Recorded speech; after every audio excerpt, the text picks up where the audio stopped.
Discretionary listener participation is advised for the following old school wrestling podcasts. In other words, hide the kids. It's the Outdated Wrestling Hour.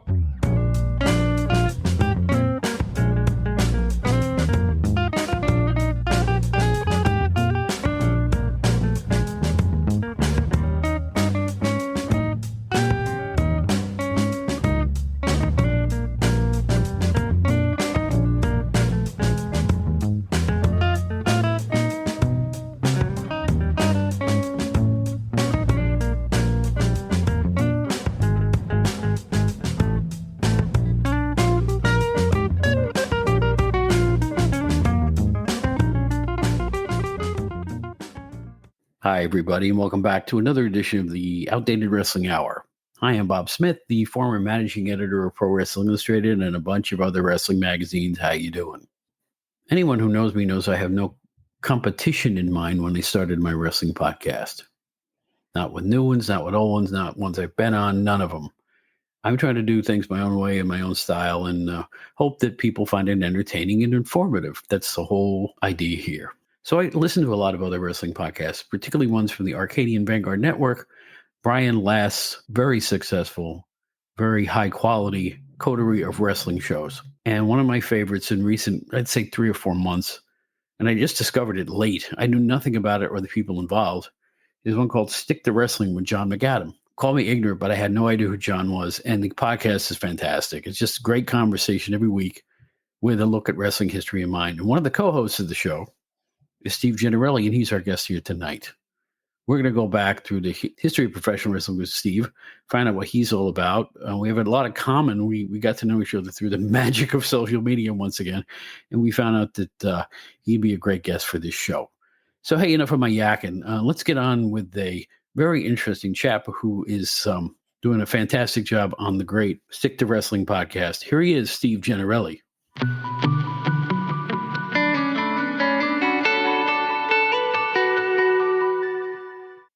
Well, we have a guest I've never met before, but I'm glad to meet him in person here because we've been communicating on the magic of social media. And I'll tell you what, this fellow's story is very similar to mine.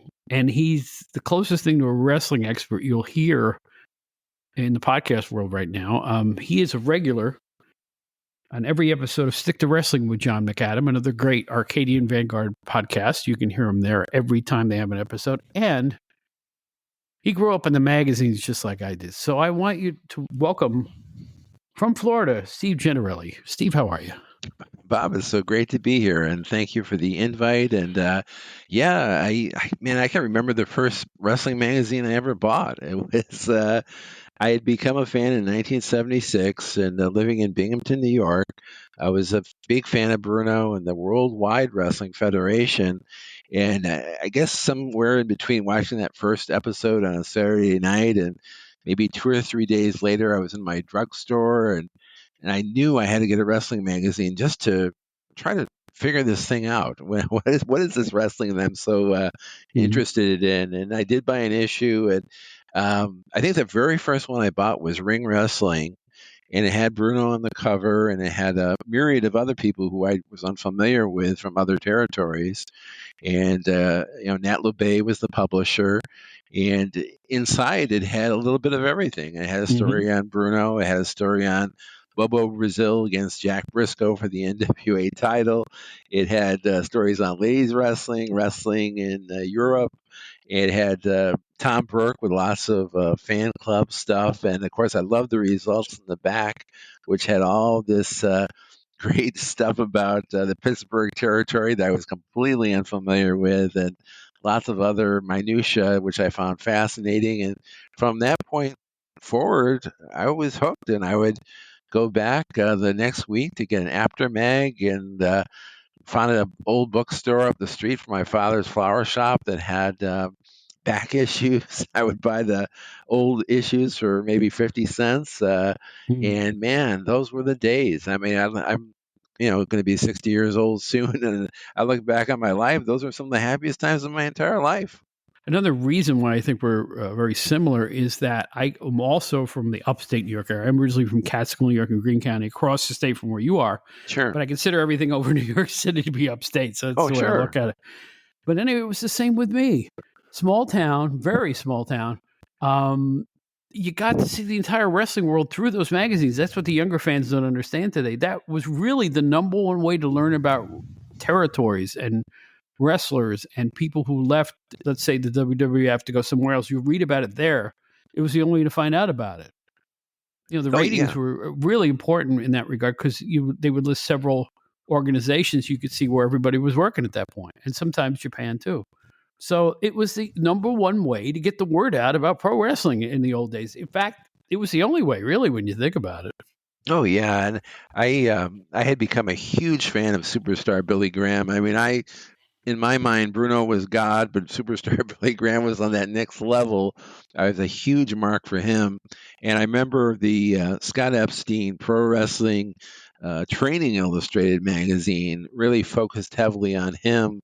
And every issue, it seemed, they would show him in new pictures and new poses and really interesting articles. And I remember there was one in particular. Post his first WWF run, he went to Japan to face Inoki and some of the guys over there.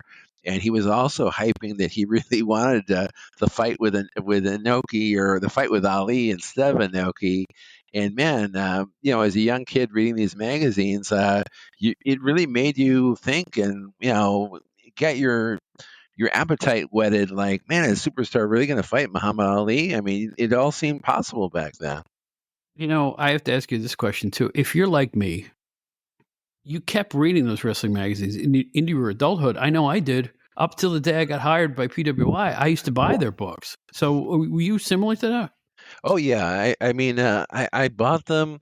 I mean, I became a subscriber fairly quickly. I think in 77, 78, I got the Wrestler and Inside Wrestling magazine came to me from Rockville Center in a Mm-hmm. manila envelope once a month, and that was the Mm-hmm. best day of the month. And I got them for a couple of years, and then I kept buying the magazines, but my interest, as we got into the Backlund era, my interest was waning a little bit. I mean, I would still buy the mags and go to cards. I would kind of like pick and choose the cards I would go to. But when Hogan came in and Bruno came back after his break of a few years, my interest peaked again. I was buying more magazines, and I guess it was through Wrestling Eye that I discovered Dave Meltzer and the Wrestling Observer. Then I got heavily into that, subscribed to that. So between the magazines and getting lots of the after stuff, and I really miss the Norm Keizer magazines. I really Oh enjoyed yeah. those because they had Yes. so much detail and so much Mm-hmm. minutia. But yeah, it was Those just such a happy time to be a fan. those agate pages in the back of the Kaiser books were my Mm. favorite. Those Yeah, small type results from all over the world. And they went on page after page after page in every issue. I I love know. that. I admitted it on the air recently that even though I worked for London Publishing, which the one that I bought the most when I was, let's say, a kid to young adulthood, was anything that Kaiser put out. I just Yeah. like the tone of it. It was meat and potatoes. Oh yeah, and they And took us so seriously, and same with the Nat LeBay prior to Kaiser. I mean, they treated it so deadly seriously, which was good. I mean, it was. it made you think that, like, there's all these territories, they're all over the world. There's Memphis, there's Knoxville, Tennessee, there's all these places, but they all seem so interesting and so exciting, and we could only see, maybe one or two in our hometown. But of course, by the mid 80s, you're getting cable and the explosion, and you're seeing, tons of territories by that point. If you compare the Kaiser books to the London publishing magazines, you have to admit the London publishing were more colorful, more florid headlines. They were a little juicier, and the photography was top notch. I got to give the company I work for credit. Not only did Bill Apter and Roy London and some Al Bello and a bunch of staff photographers take our pictures, but they hired the best of the independent freelance photographers that were around the world. Linda Rufa and Bill Otten and Hmm. Theo Arret in the past, and all the great names, all Jim Cornette. Oh Paul yeah. Heyman. If they took a picture, chances are they ended up in the London magazine somewhere along. John Arizzi, I think, even got a few pictures in those books. So it's like it was well put together. It was fancier. It was more, I don't know, headline-ish, National Enquirer-ish, maybe is the way to put it. No, Right? Right? I think for the fans that were reading, I mean, I think the fans just thought that the aftermags were major league, and they felt that the other stuff, the Kaiser and all the other stuff, the Wrestling Eye, I think that even though they were popular, I think the average wrestling fan on the street felt that those other ones were kind of bootleg and not as legitimate as say the after Oh, one. I don't know about that, at least personally, because I always used it as an insult that I thought New York sports writer Mike Lupica wrote like he was writing for Inside Wrestling. He had that real florid, he would create mountains out of molehills type of thing. Right, right. Right? So I felt that Lupica was a little exploitive in his sports writing tone. And I thought it was very similar to what the London magazines did. Well, one thing I liked about the London magazines, and I guess it was maybe their battles with Vince around 84 or 83, they really got a bit more edgy around 85, 86, and they got a little, a little sharper, a little more edgier, and they could kind of have fun with wrestling more. Like, they had jokes in there about, how old Dick the Bruiser was wrestling, and I mean, it wasn't like the old, the older after magazines of say the late 70s or mid 70s took things so seriously, even though the articles were so kind of fictitious. I agree. It was so good versus evil in let's say late 60s through about I'd say about 1970 through about 79, 80 when PWI started in 79. Okay. Yes, it was serious good guy, bad guy all the time. This evil must be eradicated from wrestling rings around the world, that type of thing. The rule breakers. Yeah, the rule breakers are running wild in this federation. They must be stopped. Who will stop Abdullah? It was always a headline. Who will stop Nikolai Volkov? Who will stop Abdullah Bush? It was like, that's what I liked about him. And they really had that serious, mock serious tone. Yeah. Or else the sport will perish. Right. They did. And when I joined in 88, it was a funny time when I joined because I replaced one of the other staffers. And I joined Craig Peters and Bill Apter, and Stu Sachs was the publisher, editor-in-chief. The other writer was Andy Rodriguez, Dave Rosenbaum. And it was a weird time when I joined because, number one, they had a massive sales. They were outselling Sports Illustrated on the newsstand for a while. Wow. I had no clue. Which is an unbelievable accomplishment. I had no idea. Not for long, but they did. That's a documented fact. Now, I joined in 88 when things were starting to go downhill just a little bit. The sales had started to wane just a tiny bit around that point. Hulkamania had started to peak a little bit. It was 88. I think Hulkamania was 84 in the beginning. So, and things were getting serious. We had competition from the newsletters, the Dave Meltzers, the Wade Kellers, you name it. Things were changing. There were wrestling radio shows going on. There were other sources for the fans to get their news and their views. So how did we handle it? Well, for a while, when we had to, we would totally break kayfabe. You had to. When you had news stories about wrestlers being arrested, the steroid scandals, other problems, the WWF admitting it wrestling was predetermined in the New York Times, right? The thing on the 2020 expose, right? We had to take a turn then, not complete turn, but you had to acknowledge these things were going on. We'd look stupid, right? It would look totally carny-ish. So the tone of the magazine got a little serious, particularly when we came out with the weekly newsletter. What was it called? Wrestle Weekly, or whatever the heck it was called. PWI Weekly. That's right. I don't know if you ever saw it, but we did that for about 2.5 years. And the thing with that was when there was a serious news story, it was on the cover of that too. So we got to, the beauty part was myself, Craig Peters, a couple of the others had actually worked in real newsrooms. Sure. That's where I came. I came from legitimate news. I was a news reporter who became a sports editor eventually. So I had history doing serious news articles, how to write a real, factual news story. Sure. And that helped.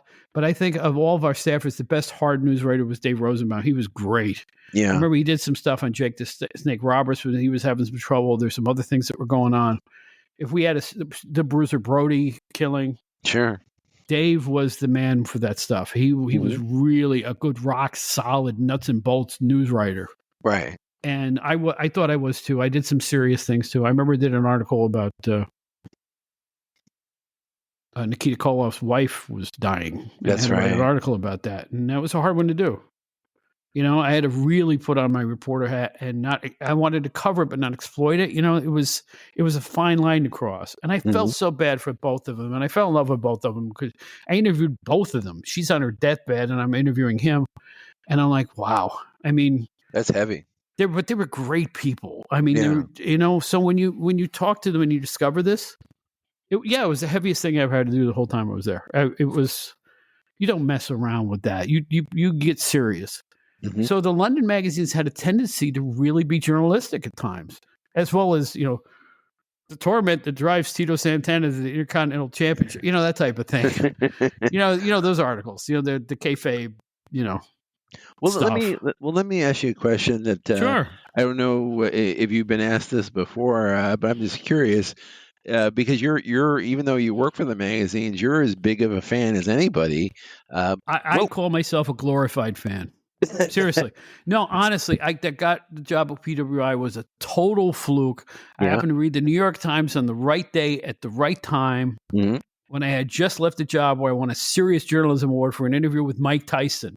And so I got an interview with a company that did boxing and wrestling magazines, and I had an award-winning article to hand them.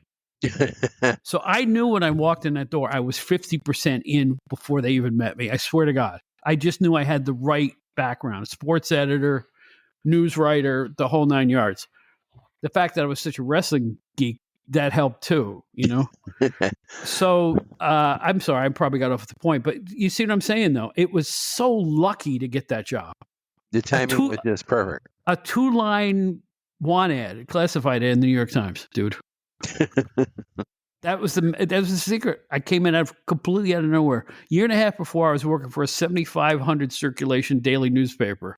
2 years later, I was with PWI. Wow, that just don't happen, man. That was good stuff. Well, the question I wanted to ask you was, whether it was your time working there, or maybe more just your time as a fan. What would you think? Just your opinion. What do you think was the greatest wrestling cover of a magazine of all time? Great question. Thank you. Cover.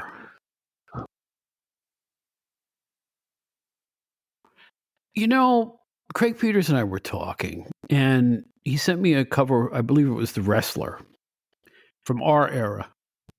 And we had gotten some quotes from Roddy Piper about the pending, hadn't happened yet, Hogan-Flair feud. Okay. Our art director was a guy named Ken Morgan. And this cover was a composite of a picture of Piper in the background, and it looked to all the world like Hogan leg dropping Flair, but they hadn't even met yet. Right. It was a composite of 3 photos with Piper kind of looking on in the background. It was so artistic and so well done. I can't help but think of that as my personal favorite cover during my years there. Sure.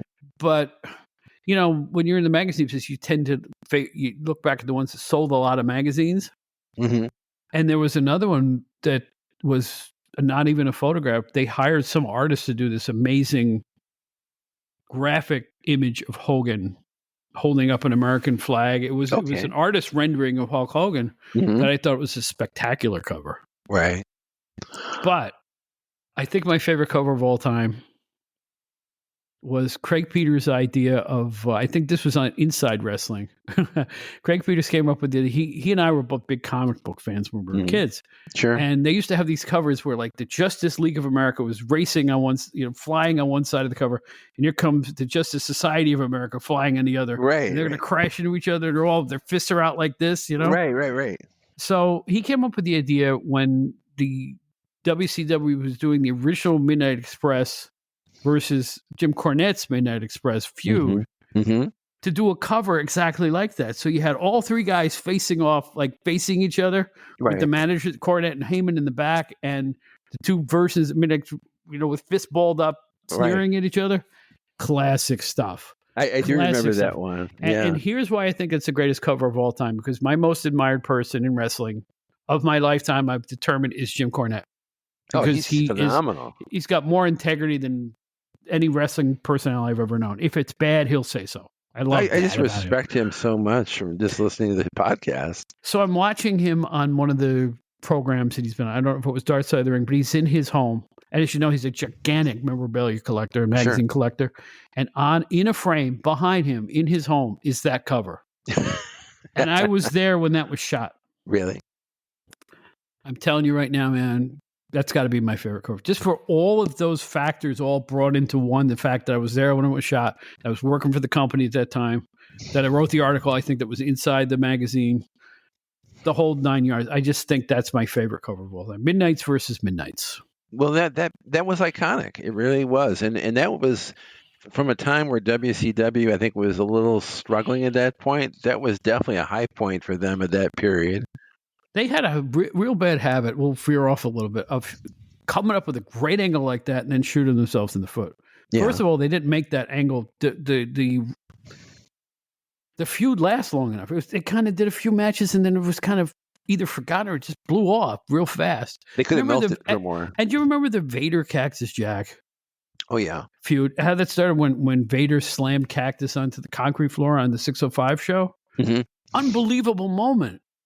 That turned into a stupid comedy routine in the weeks that ensued. The search for Cactus Jack after. Oh my God! Yeah. How do you take something that wonderfully borderline violent, that looked real serious, and turn it into a joke 2 weeks later?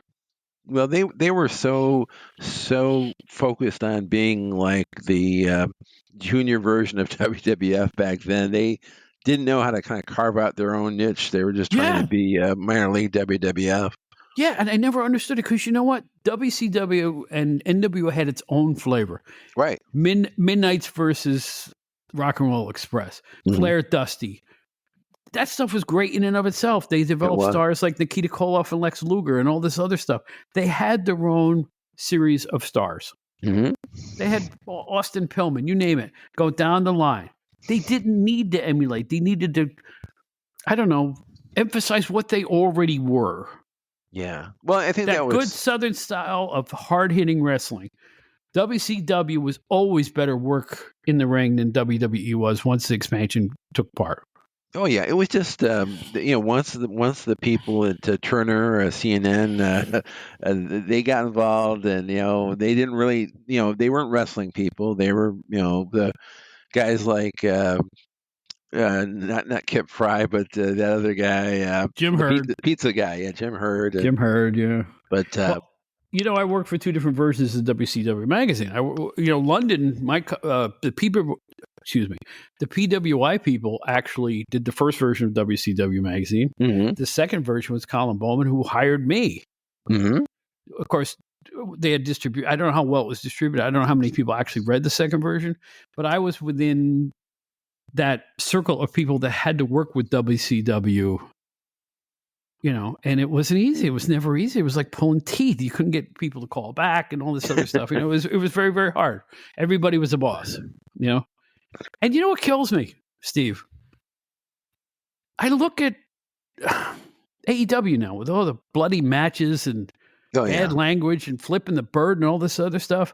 Back then, when I was involved with WCW's magazines, they were the Turner people were the most tight ass. No, you can't run this angle. No, you can't put this in the magazine. No, you can't do that. No, you can't do this. So they used to tie WCW's hands together. Remember the Dusty Spike angle and all that stuff that got him fired? Yeah. So now that Spike angle would be like a polite greeting on AEW. So you see how it's all changed? I don't understand how the same company could go from being very stringent about what was broadcast to virtually anything goes in prime time. Yeah. Well, it's just, 20 to 30 years is a long time. I guess a lot of the, rules and mores of TV have changed. Well, what bothers me, though, is, these blood angles and stuff like that. Hey, there's still hepatitis out there, folks. Right. There's still blood-to-blood diseases you don't want any part of. Right. Don't be cavalier with that stuff. I'm telling you. You don't want another superstar Graham on your hands. And as far as Tony Khan, I mean, everybody says he's a big wrestling fan. He's a big fan himself, and why not have enhancement matches? Why not go back to the days of wrestling that built up stars? Guys that had finishers, and instead every match has got to be a Moxley match where he walks to the ring already juicing. I mean, where's the excitement in that? I mean, ridiculous. But here's the problem. You can't have wrestlers book their own matches. Number one, right? I don't care if they're EVPs. I just did a mock parody of that in the recent show, but I'll say this too. This 80 pinfall bit, 80 pinfall attempts in a match. I hate that. And also maneuvers that are most obviously pre-planned, and that it looks that way. The leap off the top rope to the side onto the ring floor, where guys are literally have their hands up in the air like Hosanna, and here they come. You're waiting for them for like. I saw one of these. I swear to God, it was like 45 seconds. No, really. I'm not even being facetious. Stop it. Yeah, I can't even put it on anymore. Honestly, I don't even put it on anymore, and especially with CM Punk. I said in my group, I had a acerbic comments show a few shows ago, and I said I haven't watched 6 months. I have no intention in tuning in. I don't care who comes into the company. There's something about it from day one. When I tuned into their very first show and saw a guy with no legs in a battle royal, I said, something's wrong here. This is the problem. This is the problem that young people have. I want to do what I want to do. I want to be a wrestler. No, you can't. It depends on who you are. Right. This is why Cornette calls it all petite wrestling, because it's like not everybody has the charisma and talent to be a professional wrestler. It's a special breed. Yeah, that's the one thing I know. Even going back to a kid, it took us. And you know what? Pro wrestlers should have some size to them. I'm sorry. You remember, like in 1983, I think Sergeant Slaughter was wrestling on WWF TV, and some kid showed up with these really. He was like a young kid that he looked like he came out of the crowd, but he had these fancy like boxing shoes on, and he was going to wrestle Sergeant Slaughter, and Slaughter just beat the hell out of him. And it's just like you're right. There's guys that belong in the business. There's guys that deserve to be pushed, guys who are going to make money. And then there's other people that if you want to be an enhancement guy or a jobber, maybe, but other than that, they shouldn't be getting a push. And you know what else I blame for this? We've already segued into our now versus then. Steve and I were going to talk about now versus then, but we just segued right into it. I think ECW did a disservice to wrestling in that, and I'm not criticizing ECW overall, but they did it because everything in ECW was heavily angled. Right. They did away with squash matches in favor of angle. Yeah. Now you can't watch any wrestling television without a super long angle preceding whatever match they want to build. Whereas when you and I were kids, they would simply put the two combatants in the ring and let them wrestle. Right. You didn't need an angle. The angle could be made during a match as opposed to before it. Yeah, in our podcast, Stick to Wrestling with John McAdam, we go back and we watch these old matches from 83, 82, whenever, and it's so interesting to watch how everything begins so slowly, and that was the fun in wrestling, I think, was the anticipation, the building up towards something. I mean, if Bruno and Zbyszko, if they had it out the first week, and then by week 2 they're having the Texas Death Match, and by week 3 they're having the cage match, that wouldn't have been much fun. But the fact that it took 6 or 7 months to get to the cage match, it really was something memorable, and we're thinking about it now, 40 years later. Because it was the most beautiful, slow build in wrestling history. Yeah. I'm trying to compare it to anything else. And the fact that Bruno and Zbyszko booked it. Yes. Absolutely floors me. Yeah. I didn't even realize that till now. Yeah, Bruno did all the booking of it. Yeah. Like he would book Pittsburgh. He did this. I am telling you, it made me go up by $1,000 VCR. I tell this story a lot on the show. My listeners are probably sick of hearing it, but when they started the Bruno Zbyszko deal, when Larry walked away from Bruno at the interview, Right. like I always say, you could smell the bread baking. Something was up. Right. And I wanted to get a VCR anyway. This is 1980 or whatever it was. Yeah. It was. And I'm like, I got to tape this stuff. So when you think about it. So I went to an electronics store and spent, my friend, at the time, a VCR, good one, was $1,000. In 1980, it was real money. But I said, I've been saving for this. I've been saving my pennies. I'm just going to bite the bullet and go buy it. So I did. And it was such an archaic, giant hunk of metal machine that had one feature, pause. That was it. That was all the thing did. Pause. And you couldn't even record one show, watch another on. It was one of the prototype RCA giant VCRs. And you know what? Not a penny wasted, man. I recorded that entire angle. I had a black and white TV at the time. Wow. I didn't even have a color TV, but I was so into that angle that I needed to preserve. I said, something special is going to happen here. And you know what? The beauty part is I couldn't be at home for the Bruno Zbyszko TV match that started the whole thing, right? Right. I set the timer and I came home and there it was.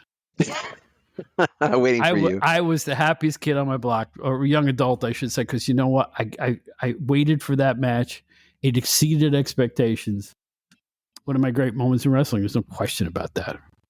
That's what stuns me about the people like Tony Khan. I mean, he says he's a big fan, but wouldn't you think if he's a big fan, he knows some of the history that's gone before, the idea of setting up a real angle that's going to take weeks to develop, not just hey, in the 8 o'clock hour we're going to do this, and then in the 9 o'clock hour, and then by 10 o'clock we're going to do this. I mean, where's the anticipation? Where's the fans thinking about it? A few days later, and they're anticipating watching the next episode. It's all gone. I agree. Here's the problem: nobody can be subtle in wrestling anymore. Right. The Bruno Zbyszko build was subtle. It was. A casual fan watching that would say, "Oh, Larry didn't hear him and he just walked away from the interview." Right. Same when he did it the second time. But then you started to get an inkling, oh, there's a problem here between these two. You know, it was subtle. It wasn't over the top. It wasn't violent. They were speaking in respectful tones in the beginning. It was subtle. There's no subtlety in any wrestling anymore. Everything is bing, bang, boom, fireworks, and 20 minutes to walk to the ring, and music, and this and that. It's all presented so differently now that I don't think subtlety may even be appreciated if they tried it. The fans have been reconditioned with a different type of show. Well, I think one of the things that was so great about the era that you and I became fans in the 70s and 80s, even though the magazines were there and then eventually the newsletters, there was so much mystery involved in wrestling.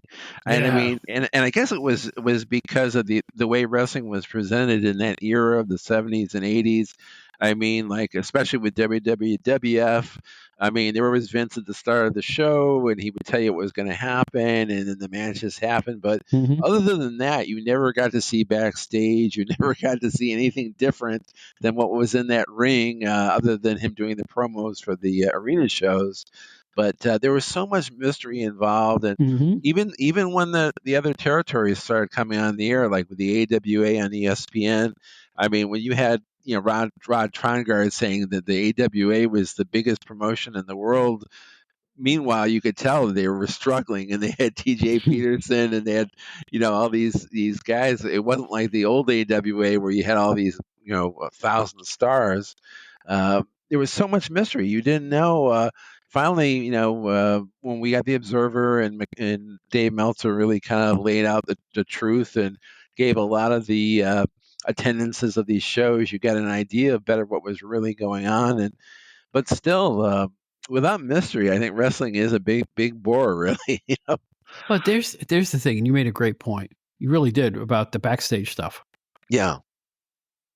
Here's a guy in a locker room lacing up his boots, and another guy walks, and maybe it's his tag team partner. They're going to discuss match strategy. There's a camera there. It's being shown on the big screen out in the arena. We're supposed to think we're eavesdropping on people. That's bogus. If you think of it logically, it's ridiculous. Yeah, and also, I mean, you're so preconditioned to just buy into this now. It's like, unless you're just a kid watching for the very first time, it's like, how can you watch it? How can you watch this and say, man, this is compelling? I mean, you've seen it 90, 100 times already. Yeah, I mean, they've siphoned so much of the sport out of it. Right. At least in the old days, interviews outside the ring, the state athletic commission would get announced before the Sure. shows. Right. There were certain things they could do and couldn't do. There's People no would get repercussions.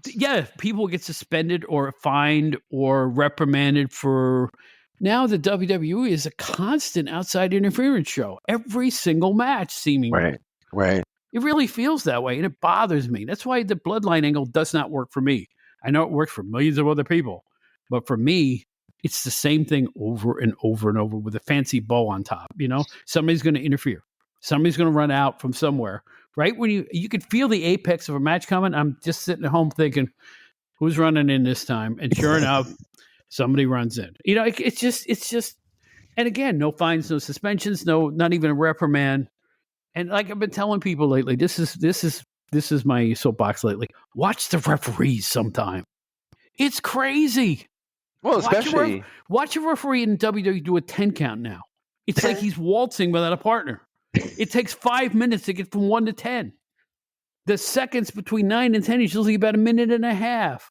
I'm being a little facetious, but it's so telegraphed that the guy's going to get back in the ring by the 10 count. You know, right. it's like Right. 9, and then he orders a sandwich and a drink from Grubhub, checks to see if it arrives, and then goes 10. You know, it's and watch the referees just watch the referees the next time you watch WWE. Just watch the refs. They don't do anything. Yeah. They literally don't do anything anymore.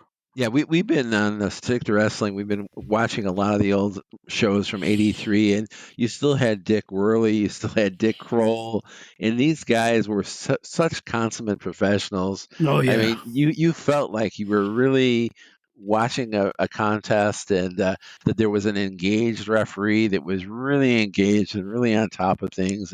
And now it's just a third person. They may as well have a hologram referee at this point. There's no point anymore. Oh, I like that one. Yeah. Have it be done like they do balls and strikes in MLB now. Just put a box up on the screen and foul, DQ. You know, nobody DQs anybody anymore. It has to be a flagrant. You practically got to guillotine the guy to get a DQ now. I don't know. I don't know what to say. Again, it detracts, but I don't know if I'm just yelling, "Get off my lawn." But I don't think the young fans feel this way. And I'll state, you can't blame the young fans for liking today's wrestling because they have no access to the old wrestling. This is what they know. They're conditioned to think this is wrestling now. So I'm not going to criticize fans for supporting it because this is what they have. There's no alternative.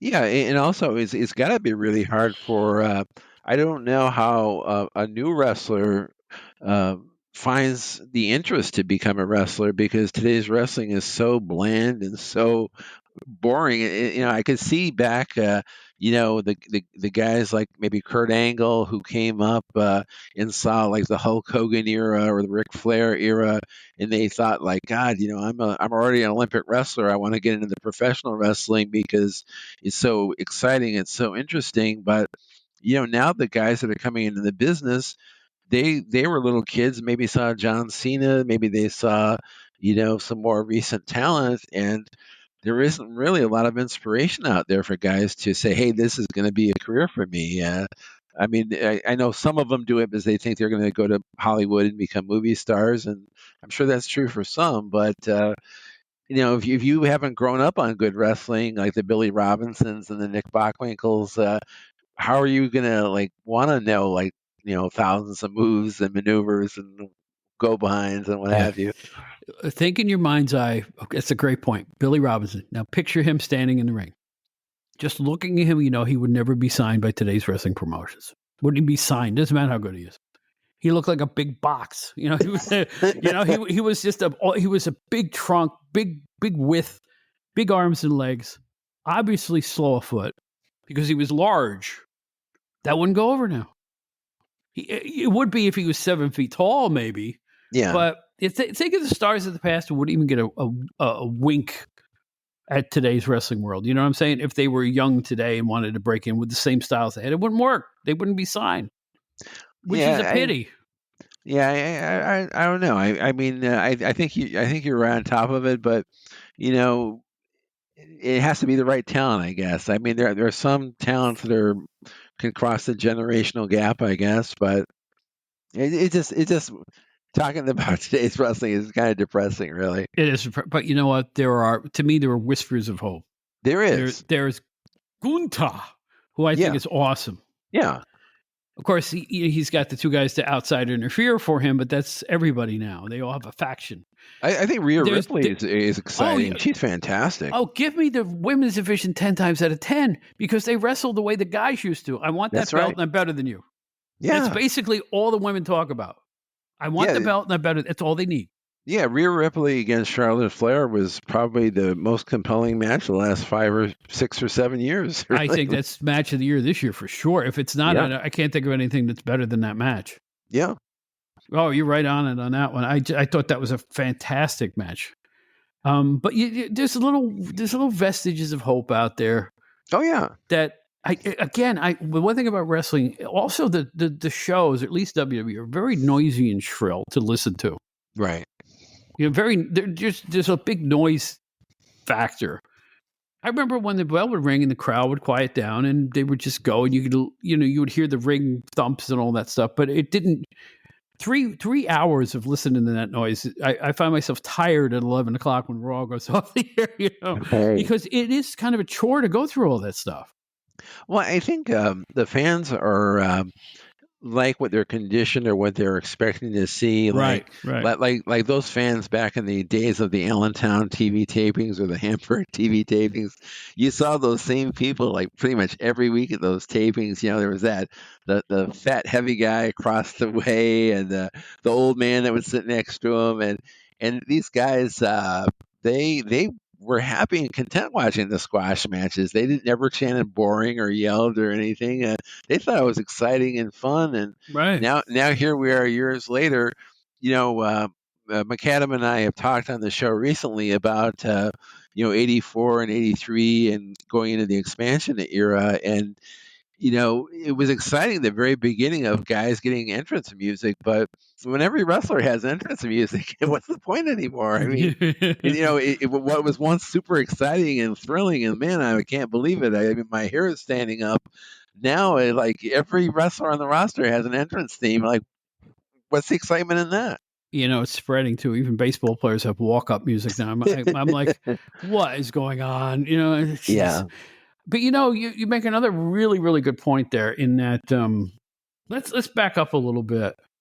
I want to talk about Sick to Wrestling, how you got involved with it. Sure. When you and I started to talk on the magic of social media, I guess that's how it worked out. I looked up your name and discovered that you were on the Stick to Wrestling podcast, so I tuned in. That is one good podcast, man. I see why you guys get the ratings you do. That is a fantastic discussion every week. It moves along swiftly at a great pace.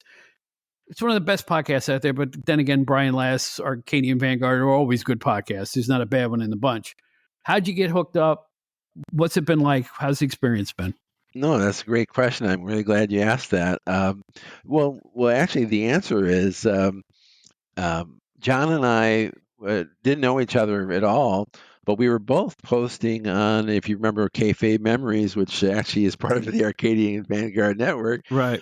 We were posting stuff on there, like in the WWF section. Like he would put under his name CC Milani, he would put like these were Bob Backlund's greatest challengers, and he put this whole list together, and he'd have detailed responses like who was the best, who was second best, and on it would go.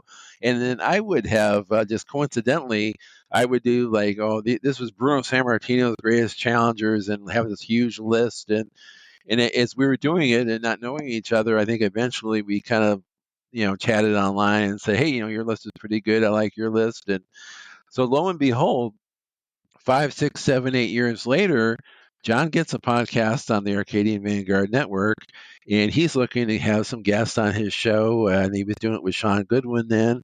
and he was trying to reach out to me, I guess, and eventually I was on as a guest and did this a few times, guesting appearances, and then he did the show on his own for a while, kind of flying solo, but he wanted to have a um, co-host, and he asked me if I was available, and I was. So we've been doing it together, but it's been a great experience. It's really kind of revitalized my interest in wrestling, especially old wrestling. And we're watching stuff that he and I haven't seen in 30, 40 years. And it really is making me see again how wonderful wrestling was in the 70s, the 80s, even the 90s. And Luke Kibbleman is our producer. He does a fantastic job, and he edits it, makes it sound great. And of course, Brian Last is the owns it and produces it for us, and he's fantastic.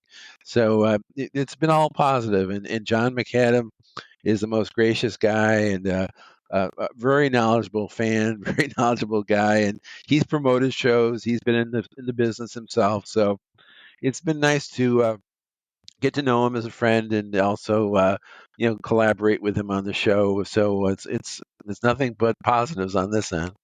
Yeah, as I've been discovering the show, it's like, well, first of all, I get the overwhelming feeling that, wow, these guys know their stuff. And you guys will go off on a topic and always bring up stuff I didn't know. I mean, I thought I knew a lot about wrestling, but you guys are just you're like walking encyclopedias of wrestling history, particularly the 80s and 90s. I think it's the show just plain works. And the best podcasts are just good conversations that just go off and veer off into anything that you want to talk about. I love that. I love freeform. And you guys managed to be freeform but structured at the same time, which is a hard thing to pull off.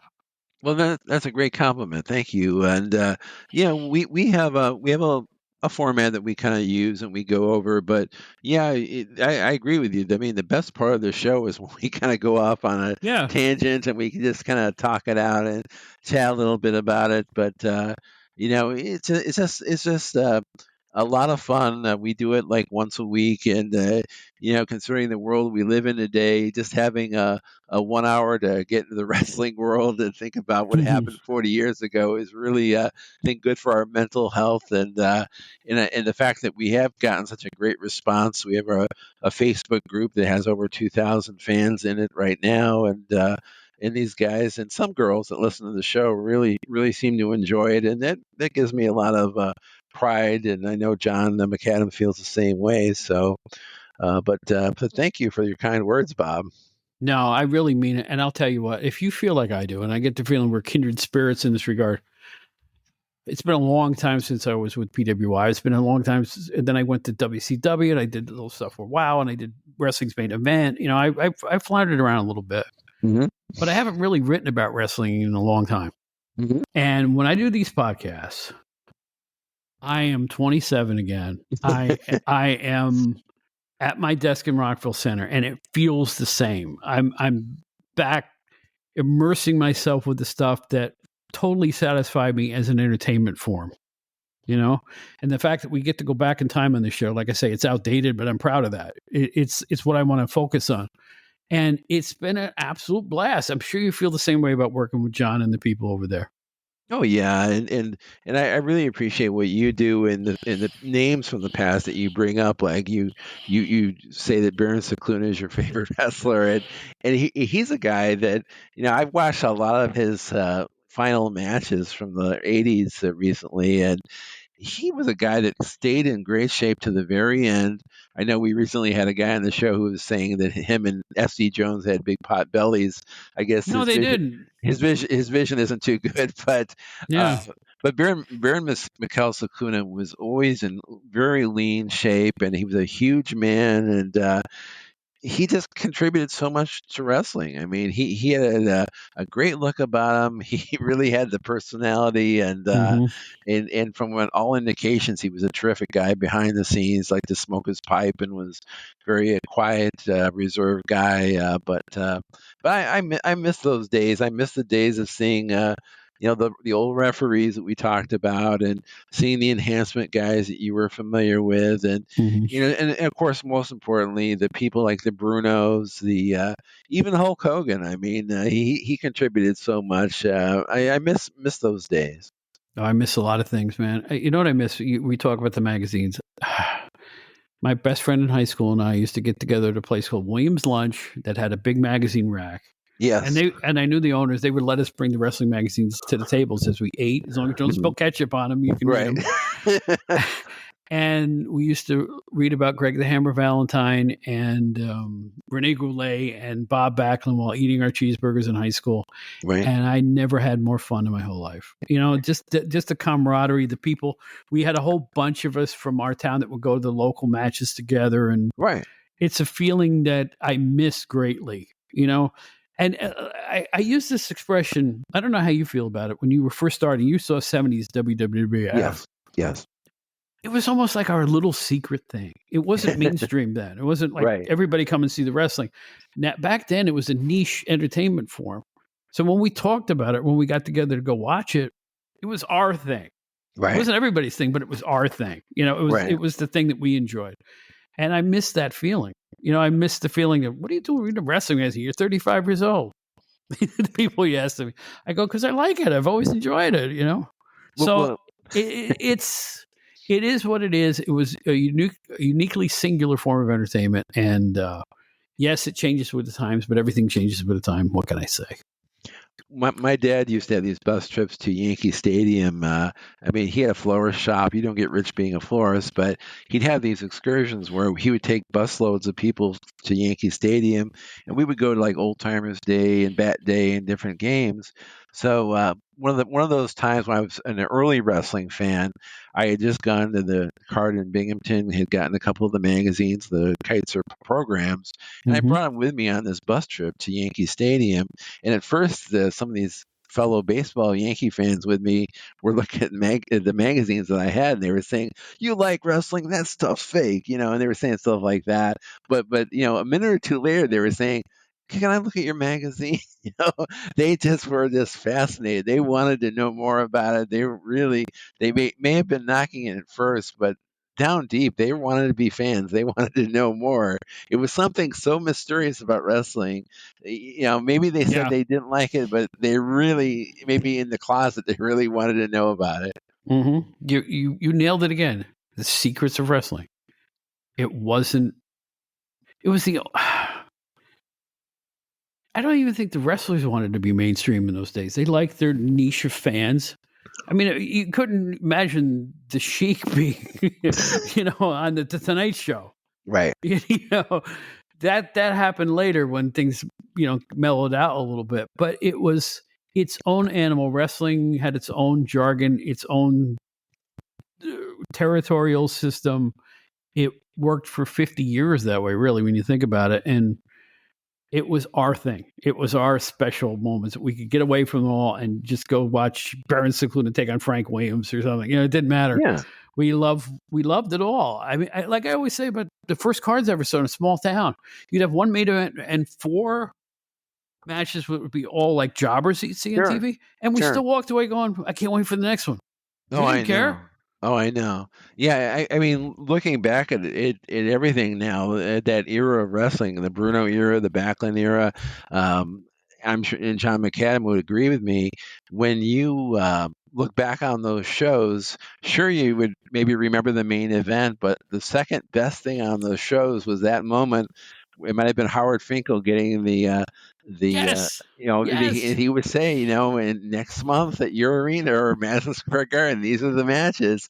And I mean, it would just get your mind going and your mind would explode. And I was the kind of a guy, I don't know if you were too, but in the late 70s when Bruno was still the champ, I would either my dad would get it for me or I would rush out and get it. I would get the New York Post, the evening New York Post, the day after the MSG cards, and they would have a black paragraph. Yes, yeah. In the horse racing results, it would say something like San Martino beats Patera, and it would have a little bit about the card, it would tell you some of the results or all the results. And God, that to me at that time, that was like winning the lotto just to see that information before my very eyes. I agree. They were in the agate pages of the Post. That's right. Yeah. Absolutely true. Even in upstate New York, I would get the Post to see the wrestling Sure. results. Sure. Absolutely. Here's where wrestling has changed. It was good guy, bad guy. Fans would line up, buy tickets to see this evildoer, this nasty guy get beaten, or take the championship back from the guy who lost it, that type of thing. Right. Today's wrestling fans go, I don't like the way this match was booked, or he's not being used properly, or why are they burying so-and-so? He took a pin on TV last night. Right. Can you imagine thinking that way back then? Never. That's Never. the difference between then and now. That's the main thing. People don't go to matches to root for their favorites. They're going to book in their heads as they're watching it. Even when I got the Observer and I was going to shows, like I was at the show where Randy Savage clocked Steamboat with the ring bell, and I was getting the Observer then, and I didn't care about the booking of it. When I watched that match, I was in 100%. I thought Steamboat was legitimately hurt. I was standing up, like looking at the ring and wondering what the heck is going on. So even someone who was supposedly a smart fan, they fooled me. I bought hook, line, and sinker. There are still times, though, I'll get lost in it. Like, I'm watching one of the few wrestlers I have tolerance for now, my new favorite, LA Knight. Yeah. I love LA Knight because he's like an amalgam of all the guys from the past I used to like. Right. He's like a mix of all my favorites. So when he comes out, and like they just had a match on TV this past week that he won, and I'm like, come on, you can do it. You go, and you forget all that other factors, everything else about the business and the crowd and what's the attendance and all the stuff that people worry about these days instead of enjoying the matches, and just get into the match. Because I think he was wrestling Solo Sequoia. And I was like, please don't let there be interfere. Let's get a clean win. Let's do this. Get him over. And they got him over. And I'm like, yeah. It wasn't that they got him over. It's just that I don't want this character to be misused. Right. Like they do a lot of the newer guys that have entered. He's a miracle in that, like 4 years ago, he was in the NWA, and now he's probably the number 3 star in the company. That's pretty good. I mean, and he did it in the sheer force of personality. And he's not a bad wrestler. He's a good looking guy. Oh, he's 40. I heard it come. He's 40. Well, do you know that Damian Priest is also 40? So don't go there. It's like, I know Damian looks younger, but wrestlers, by and large, by the time they become stars, are older. Right. If you really, they are. It takes that long to get out of the minors into the majors and then develop something that's sellable, look, or, a personality that will last. That's a hard thing to do. Well, when I saw Cody against Seth Rollins at WrestleMania, that I think was his first match in the WWF. Cody, once he returned from AEW, that match got me in hook, line, and sinker too. When I watched it, it took me back to the old days. I mean, I thought I was watching a legitimate match. I wasn't thinking about work rate. I wasn't thinking about anything. I said, "This is a match," and I bought it, and I felt like a kid again watching that match. You know what match I love, and everybody else hated in the world? What's that? This is going to sound really stupid, but I swear this is the way I feel about it. It was one of the early Saudi Arabia cards. Okay. The Undertaker versus Goldberg, where they botched the finish. Oh, really? I loved it. Really? You know why I loved it? What? It was freaking real. That's why. Yes. Mm-hmm. That was like a sporting event. They were tripping in each other's blood and everything. It was a mess, and they couldn't pull off a couple. That happens in sports. Sure it does. I don't care that it wasn't a perfect, guillotine or whatever the heck it was at the end. It was real. Mm-hmm. They're rolling their eyes like, oh, we botched it. Baseball players don't do that. Football players don't do it. Right. It's like mistakes happen. Why can't mistake? Oh, he didn't do the perfect move. It was a botched finish. No, it wasn't. They finished the match. Mm-hmm.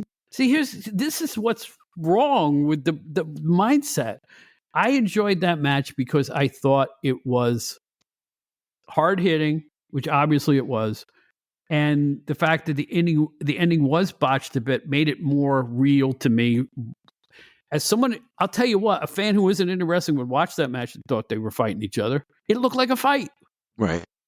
No, that's a good call. I think just the fact that they did have to maybe improvise an ending, which wasn't originally there. I mean, Right. that's the way they should do it. And it just today's wrestling gets me so Yeah. frustrated. That everything has to be just how the producer in the back said it's got to be laid out, and they're not.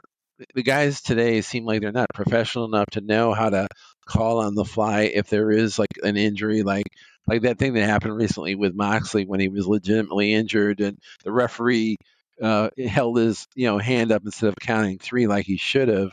I mean that's ridiculous. I mean, like Cornette said on his show, that was such a exposing the business. I mean, I know that phrase is kind of quaint now, but definitely Right. exposing the business if you're not going to count three when the guy's shoulders are down.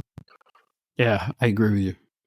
So much exposes the business. It's not even fun. Right. It's not even, you come to almost expect the business to be exposed left and right. Well, the press conferences at the end of pay-per-views on WWE now. Yeah, right. Right.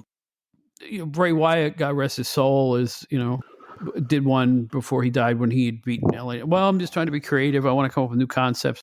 That's not what an athlete says. Right. Right. You're just exposing what they're doing backstage. You shouldn't be that blatant. No, absolutely not. But the trouble is, if you did a press conference without real press there and put fake press in to say, how much do you hate your opponent? It wouldn't go over. People would read it as being fake and it wouldn't work. It's kind of refreshing to see the wrestlers as they are for a few minutes. That is refreshing. But again, don't telegraph the fact that you're all watching the show. You can watch a show on Netflix, man. Right. You watch a show on NBC. You don't, wrestling should be its own animal. You're right. When they cracked that door open too wide, everything changed.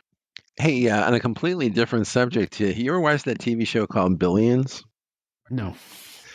Well, just to tell you, just maybe why you should briefly, they mention wrestling on this show constantly. Really? And it's a show about hedge fund guys and Wall Street types. But the funny thing is that constantly, I guess the guys who produce the show are huge wrestling fans. So like one of the guys is walking down a corridor and saying like, "Hey, are you one guy said like, hey, I'm a Terry Funk guy, and then the other guy says, well, I'm more of a Wahoo McDaniel guy. But it's just funny how they're always like throwing these little wrestling references here and there, and it just kind of warms my heart that these guys that write this show, which is a fantastic show, really, they want to incorporate wrestling into the storyline so badly that they really throw in these famous names from the past, and it's kind of cool. That sounds cool. Now you're going to have me tuned in. Doggone it. If I don't have enough free time as it is. Yeah, Steve, please. And they've had Triple H on the show, and they've had Becky Lynch has been on. So they're really big wrestling fans that produce the show, apparently. Becky Lynch is another one I'm a fan of. She's got it. Whatever that is, whatever it is, she's got it. She's a star. Great worker, great personality. I mean, come on, it's you can't bottle that. You can't pour it out of a bottle. She's a total original. It's just awesome. Yeah, it's amazing. She used to do a jig when she first came out, back in the day when she was rookie. I mean, it's to watch these talents blossom. Yeah, a lot of them like you never think they're going to do. That's another fun thing about wrestling. Mm-hmm. When a wrestler hits the scene, you don't really think much of it, and then all of a sudden, some time passes, and somehow there's that moment. It's like when Steve Austin said, Austin 316 says, I just kicked your ass. Right. That turned everything around for him. The audience went, whoa. Right. Remember Michael Hayes was interviewing him, and I'm like, well, that's the moment he became a big thing. Sometimes that's all it takes. That one moment ingratiates you to the fans like that. It's kind of a magical thing to watch, really. I can remember him being in, World Class after the Von Erichs were gone, and he was, I think, in his first or second year of wrestling, and I could just tell that Steve Austin was going to be a star. Cactus Jack, same thing. He was just starting out in WCW, I think, or maybe had been in World Class. I knew both of them were going to be big stars, not to the point that they ended up being, but I could tell they had it just from their early get-go. I used to argue with Stu Sachs at PWI.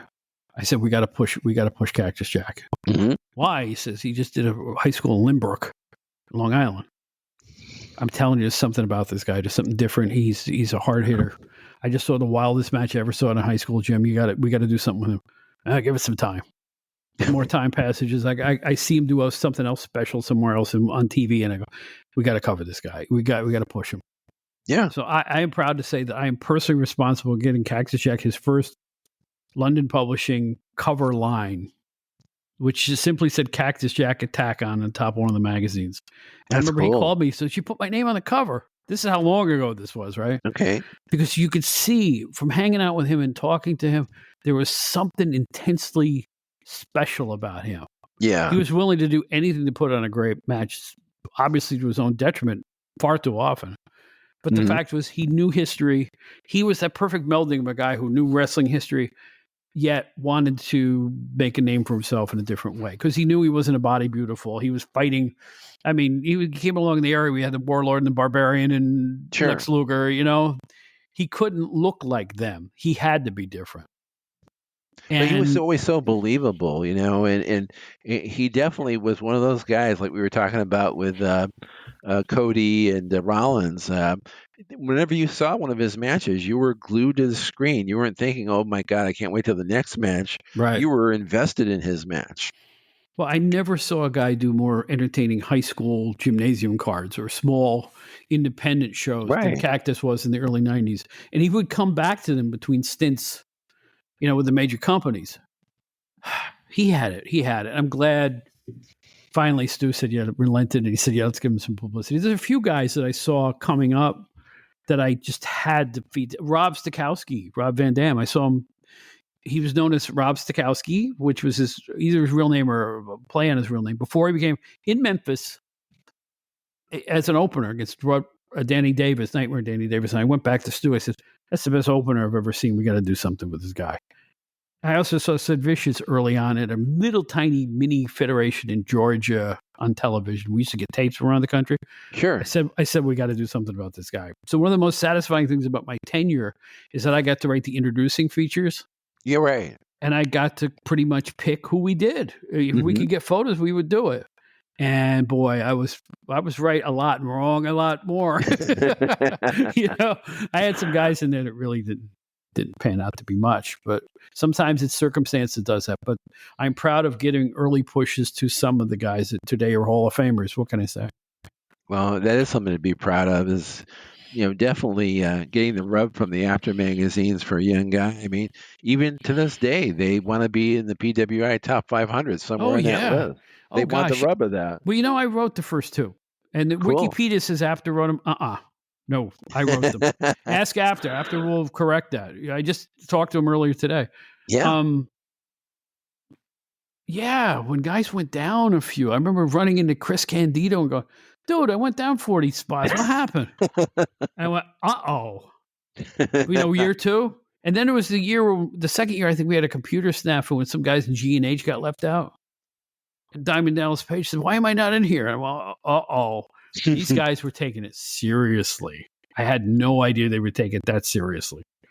So, tell you what, I'm proud of that little niche in history that I got to help formulate that and take part in that. That was so influential and it still is today. I mean, and you really tapped into something there. I mean, I would almost love to see, this would be a great idea for a book from somebody. Maybe you could write the book. Could you imagine if somebody could come up with like a PWI for each of the years in the 70s and the 60s, a PWI 500? Man, to me, that would be fascinating reading. Oh, go back in time, scour as much information you could, and do a previous decade. Yes. Wow, that is a good idea. That's great. Now somebody else would do it and make the money on it, right? But no, that's a hell of an idea. I've been thinking about writing a wrestling book but it would have to be something kind of data oriented like that, because I've sat down to try to write books before and I can't write a book. Not a fiction book. This is what fascinates me because I'm a huge baseball mark myself. Mm-hmm. I have on my shelf the Bill James Historical Abstract. And Right. in that book, it talks about these different decades of baseball and who was the best in these eras. I've always wanted a book like that on wrestling, like talking about the different, eras, but then have a part where you would try to rank them, even though they're from different eras, like ranking them. I mean, there was that one book that Dave Meltzer and John Molinaro put out, the top 100 wrestlers of all time, but it seemed like they didn't have the time to do it right. They just threw the names together. Well, they put a good list together, but there could have been more to it than just the top 100 of all time. Yeah. Well, I think you struck on something there. But I'm not sharing the profits when I write it. I'm telling you. That's okay. That's okay. No, listen. Hey, if you had as much fun as I have had here, I love it. As McAdam would say, where did the hour go? Exactly. This is Steve Gennarelli, and I want you to tell people where they can find Stick to Wrestling with John McAdam. Well, we're on the Arcadian Vanguard podcast network, but just do a search for Stick to Wrestling with John McAdam. I'm sure the link will pop up. The show comes out once a week. It's every Friday is the new release. It comes out about noon, but there's hundreds of episodes, some with me, some without, but they're all good. And definitely, if you're into wrestling from the 60s, 70s, 80s, mainly 70s, 80s, and 90s, then I think you'll find something that you'll like there. And as I mention all the time, to me, the nostalgia wrestling community is just that, a community. I don't compete against anybody. I always hype other people's shows because it's like, if we don't keep this stuff alive, we don't keep it on, these aren't airwaves, whatever these waves are that people listen to podcasts on. If we don't keep talking about it, people will forget it. And I don't want that to happen. I want people to jump on YouTube and jump on the WWE Network, whatever they call it now, on Peacock. Jump on any source you can find for the old tapes. And I think people who haven't seen it will be shocked at how good the old timer stuff is. I really, really mean that. Oh yeah, and Bob, thanks for the opportunity to have me on. This means a lot to me, and there isn't a day that goes by I don't think about Bruno Sammartino. I don't think about the Shea Stadium show from '76 versus Stan Hansen that's out there somewhere. I hope it comes on the air on Peacock someday. But it's been great talking with you and talking about some of the best days of our life watching wrestling. Right. And you know what? We'll come up with a topic. Please come back. We'll do some more. How's that sound? Thank you very much. I'll take you up on that. You better. I'm telling you. Sir. If you know what's good for you, you'll be back here. Okay. All right. Folks, it's Steve Gennarelli. Steve, thanks one more time, buddy. Thank you, Bob. Have a great day.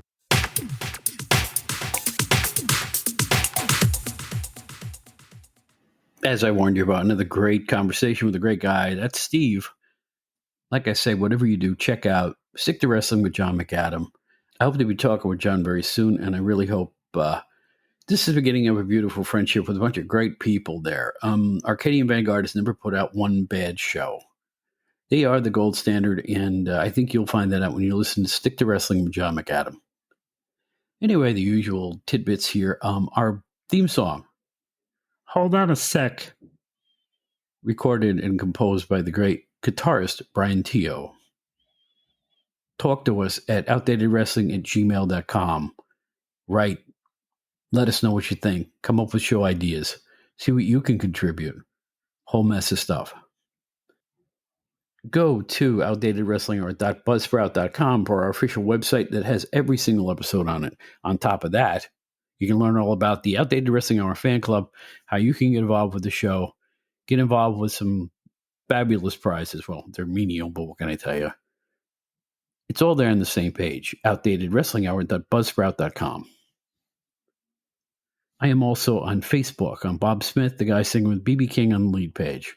And if you if you look up Bob Smith in there, I know you're going to find a whole mess of wrestling-related tweets and responses because I'm on Facebook a lot because I use it to contact a lot of different people. It's becoming very, very helpful. Next time, it's the trivia contest, our very next episode. I've been talking about it since June. We finally got it done. I think you're going to enjoy it. It's a load of laughs, a lot of fun. And I hope to do more trivia contests in the future because we had so much fun doing it with two fantastic guests. So if you know what's good for you, come back next week to the Outdated Wrestling Hour. My name is Bob Smith. I'm the old wrestling magazine guy. And in order for you to come back next week, you better take care of yourselves. You dig?